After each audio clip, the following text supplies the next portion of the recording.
There can't be many clubs who've had as tumultuous a 2023 as Sheffield Wednesday.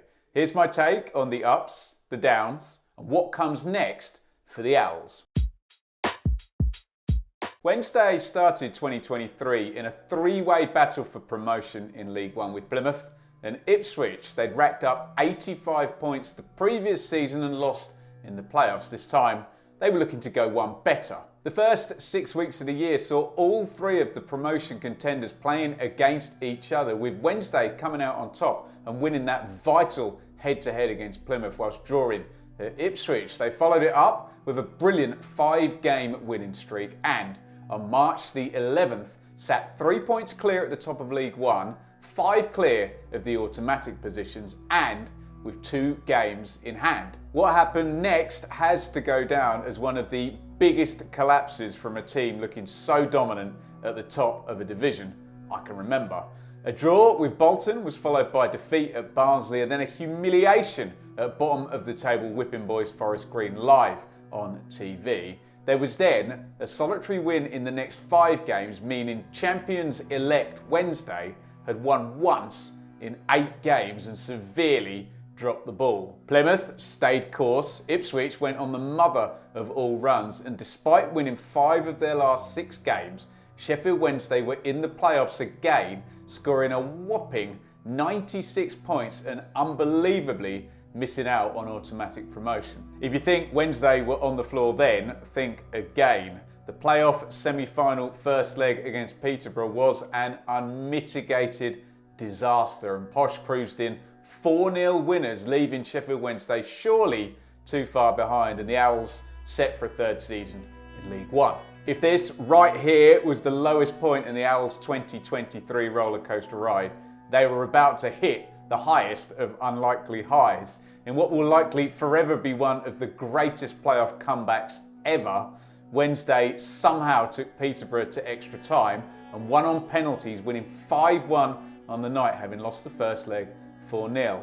At Wembley, they finished the job. It was extra time again, but Josh Windass headed home a dramatic promotion-winning goal against 10-man Barnsley in the 123rd minute. Sheffield Wednesday were back in the Championship in spite of the spring slump, the unshakable top 2 they were up against, the playoff first leg disaster, and the final going seconds from a penalty shootout. With the hard miles all done, surely Wednesday could now cash in on 2 seasons of winning most of their games, scoring 181 points, and attack the Championship with their statesman-like manager, Darren Moore, who'd been an oasis of calm throughout all the chaos. The answer was a resounding big fat no. 21 days after the playoff final, completely out of the blue, Sheffield Wednesday shocked the footballing world by parting company with manager Darren Moore.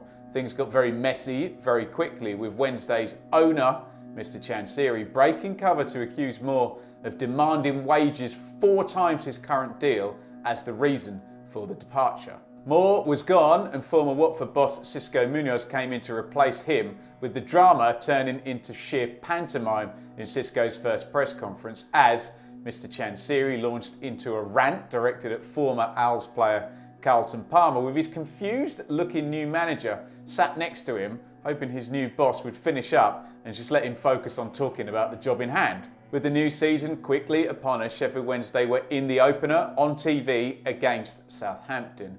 Surely never before had a club who scrapped and clawed their way to a memorable promotion undone all of that good feeling and momentum that comes with such an achievement. The manager was gone, the football world was looking sideways at Mr. Chansiri once again, and recruitment was slow to non-existent by this point. Whilst their promoted League One colleagues Plymouth and Ipswich used that momentum to make strong starts to their Championship seasons, Sheffield Wednesday lost all of their first 4 games. Look, you can argue that the first 3 opponents are all currently towards the top end of the table, but it is absolutely no surprise that a summer of chaos would result in things not working out on the pitch during this first month. So what next for Wednesday, having gone from seemingly cruising towards the League One title all the way down to that collapse in the league and playoff first leg, all the way back up to the playoff comeback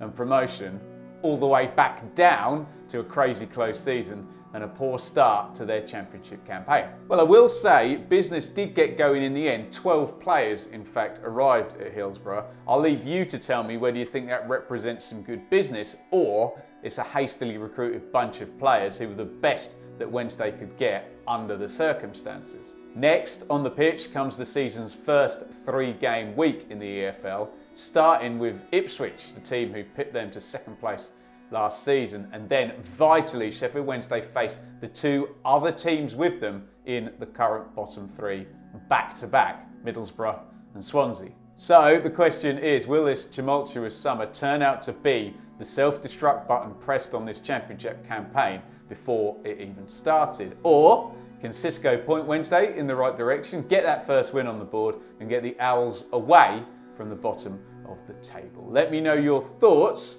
in the comments, whichever way you think it's going to play out. The roller coaster ride has gone from high to low to high to low again. So the pattern does say it's going high again, if you believe that sort of thing. Although those poor Wednesday fans have probably all got motion sickness by now. Stick with us on the channel as the international break finally winds down and the championship football returns this weekend. You can click here to see my hot takes video where we looked at the first month of the season, what we learned so far and what might be coming down the line in this next bunch of games leading into October.